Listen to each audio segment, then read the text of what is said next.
es el doctor Diego Dukelki Gómez, profesor titular de Introducción al Derecho, profesor adjunto de Teoría General del Derecho en la UBA, exdirector de la Escuela del Servicio de Justicia. Buenas tardes, doctor. Gracias. Dos. Sí. ¿Sabes qué tenemos que hacer cuando ellos inviten a alguien? Son todos amigos. Buenas tardes. Buenas tardes a todas y a todos. Muchas gracias por la invitación. Muy difícil, obviamente. Yo no tengo problemas de ego, pero hablar después de Zaffaroni y Arlanian y tener algo interesante que decir siempre se complica. Yo, como soy profesor de Filosofía del Derecho, y entonces de Derecho positivo sé bastante poco, no, voy a tratar de ir un poquito más atrás y además porque los colegas preopinantes y muchos amigos que participaron la semana pasada, yo estuve escuchando a Gustavo Ferreira, a Marisa, al Chango de Arrocha, todos ellos han dicho algunas cosas centrales en torno a los 4 proyectos que nos convocan y que en algún punto, me parece esto es importante, no son excluyentes entre sí. Es decir, yo creo que lo mejor que podría pasar es que salga un proyecto que recoja lo mejor de los 4. Y venía trabajando en un sentido hasta que se me ocurrió leer el decreto ley 1285 del 58, porque dije, después de todo, todos los proyectos arrancan modificando el artículo 21 de ese decreto ley. Y claro, fui a Infoleg, el ente oficial de la legislación argentina, y cuando uno entra en la versión actualizada, arranca diciendo, considerando que al restablecer la Revolución Libertadora, con mayúscula, la vigencia de la Constitución. Y claro, a partir de leer esto, todo lo que pensaba decir cambió. Cambió porque nosotros hemos crecido, los que vivimos en el mundo del derecho, en un mundo de hipocresía. En un mundo prolijo y ordenado y sin sangre.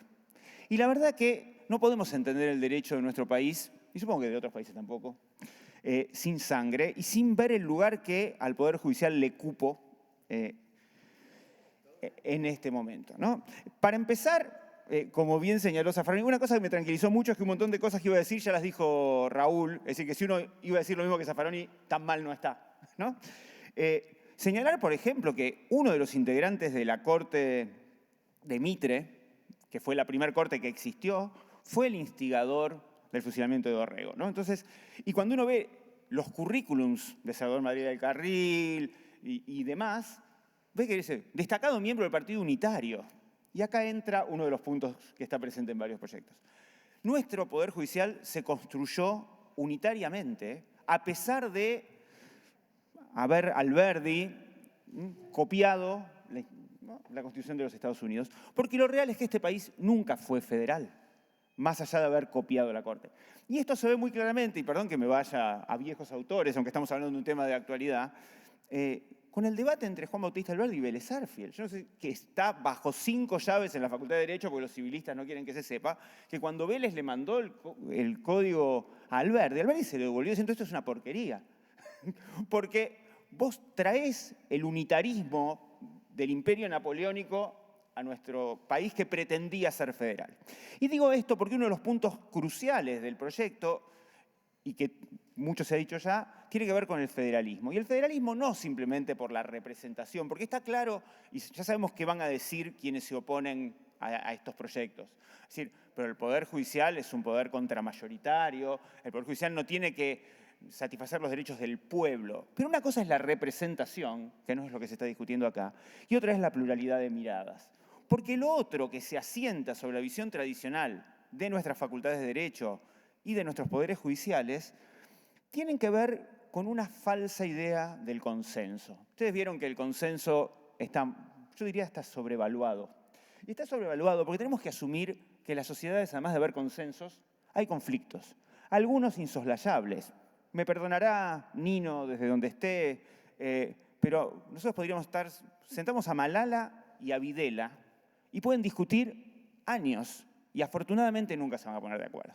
Entonces, una cosa es la representatividad y otra cosa es la pluralidad de miradas. Miren, convocaron a un experto en temas de filosofía del derecho, voy a citar algunos autores.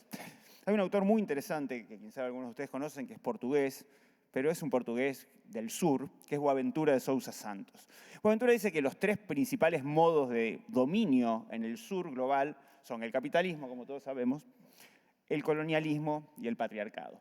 Y yo creo que de algún modo estos proyectos, por distintas razones, nos ayudarían a combatir estos tres modos de limitar la democracia, para que la democracia no sea solo un papel o una excusa para bombardear a algunos países que no nos venden petróleo, y pensemos en una democracia participativa y plural en serio. Por un lado, me parece central tener presente la cuestión patriarcal, porque obviamente nuestro país fue diseñado por hombres blancos propietarios, del mismo modo que los teóricos de la Ilustración, quienes pensaron nuestras sociedades modernas, eran hombres blancos propietarios, y pregúntenle a la pobre Olimpia, que se le ocurrió post-Revolución Francesa tratar de hacer los derechos de la mujer y la ciudadana, y ahí terminó en la guillotina, ¿no? Entonces, es insoslayable garantizar la perspectiva de género y la presencia de mujeres en la Corte. Ya Marisa, a quien todos queremos mucho, ha hablado bastante la semana pasada, pero me parece que esto es clave, porque pensar que existe una sociedad donde todos vemos el mundo igual es una ficción. Es una ficción que no pasa ni siquiera en los países centrales, y mucho menos en países como el nuestro, donde es necesario revalorizar, y acá también entra lo del federalismo, una noción muy olvidada, que es la del mestizaje. Yo, que me llamo Dukelski Gómez, como habrán escuchado, soy un reivindicador del mestizaje. Y solo tengo una parte del mestizaje, el de los judíos y los gallegos.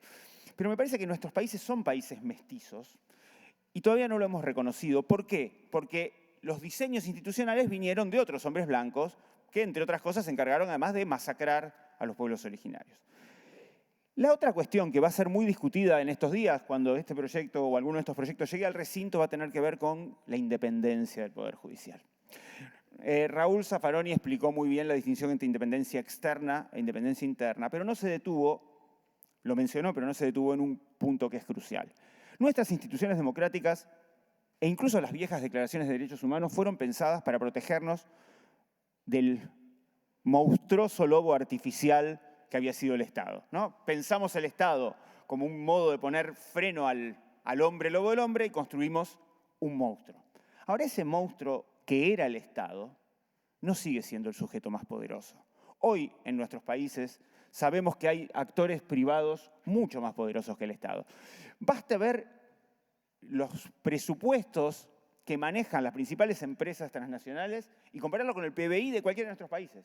Ninguno de nosotros le llega a las rodillas a Chevron o a Monsanto. ¿Y qué quiero decir con esto? Que debemos dejar de pensar que la independencia del Poder Judicial debe ser solo independencia de otros poderes públicos, que obviamente tiene que serlo, y no estamos diciendo que el Poder Judicial tenga que ser dependiente del Poder Legislativo o del Poder Ejecutivo. Pero el impacto de los poderes privados en el Poder Judicial es notable. Fíjense cómo algunos jueces, por ejemplo, voy a decir, es mi amigo, Alejo Ramos Padilla, participa en las marchas del 24 de marzo, del 2 de abril, y es un juez militante. Pero si vemos las fotos publicadas en cualquier diario de circulación nacional de los ministros de la Corte o los jueces federales que participan de los festejos de la Embajada de Estados Unidos cada 4 de julio, no decimos nada.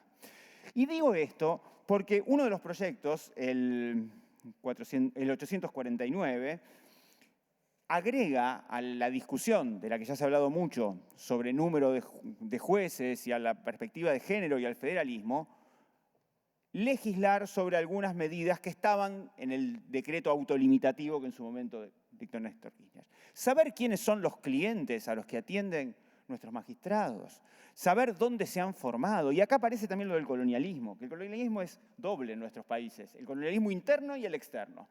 Para empezar, la formación en Harvard o en Yale no nos garantiza saber lo que pasa en la 1114. En segundo lugar, esto que señaló Raúl, y con todo el respeto a la UBA, de hecho le tengo que agradecer a Malala Garrigós que me cedió su lugar porque tengo que ir a dar clase ahora a la UBA, a las 4 tengo que estar sentado dando clase y amo la UBA, pero la UBA no es el mundo. Mientras tenemos presa Milagros Salas, la UBA gana todos los torneos internacionales de derechos humanos. Y eso tiene que ver, alguien dirá, ¿eso es un experto o es un discurso político? No, es un discurso de un experto que mira un poquito distinto cómo se enseña derecho en nuestras facultades. Entonces, un lugar para el interior, un lugar para poderes judiciales distintos.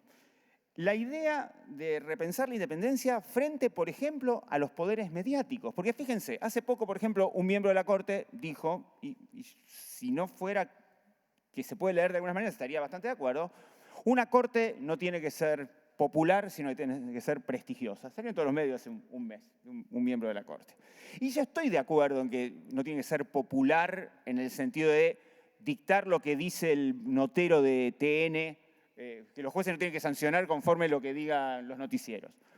Pero hasta en países como España, el artículo 117 de la Constitución española dice la justicia emana del pueblo. Entonces, la lejanía entre los magistrados y el pueblo obviamente no se va a resolver votando a los magistrados, por lo menos no sin una reforma constitucional, pero sí ampliando los mecanismos de participación popular en audiencias públicas, en propuestas, en objeciones. Sin eso siempre vamos a tener una justicia alejada de la sociedad. Y el otro último punto que quiero referirme, que tiene que ver no tanto con la diligencia como un valor, porque también hemos sufrido el eficientismo, ¿no? Y pareciera que un juez penal que mete mucha gente presa está muy bien porque es eficiente, ¿no? Y no es esa la idea. Pero sí es cierto, y se habló mucho acá del 280, hay un principio básico del Código Iberoamericano de Ética Judicial, que es el de motivación de las sentencias. Tener una corte que no se puede ocupar de todo lo que le llega no hace otra cosa que permitir que una decisión judicial se resuelva con una plancha. Entonces, cualquier medida tendiente a ampliar el número de miembros para garantizar la pluralidad de visiones del mundo, sobre todo para aquellos casos donde no nos podemos poner de acuerdo, porque vemos el mundo distinto. La representación de género, sin duda. Y además, una composición con un número suficiente para lograr una eficiente defensa de la función de la Corte, que es garantizar los derechos fundamentales, que son, como dice Ferraioli, la ley del más débil. Pero la ley del más débil no quiere decir necesariamente la ley de las minorías, porque hay otro problema en nuestro colonialismo académico e intelectual, que es que nosotros heredamos algunos traumas europeos. Y es muy razonable que si uno es alemán o es italiano le tenga miedo a las dictaduras de las mayorías, porque han vivido dictaduras de mayorías. Pero nuestro país, señores y señoras, ha tenido dictaduras y siempre fueron de minorías, de oligarquías. Categorías que obviamente los autores europeos no manejan porque no las tienen, ¿no? O no las tienen igual que nosotros. Entonces me parece que repensar mecanismos de participación que garanticen la diversidad de miradas, poniendo en crisis que somos los argentinos, venimos de los barcos y venimos de muchos lugares, y que todas esas representaciones estén presentes, nos van a permitir una Corte.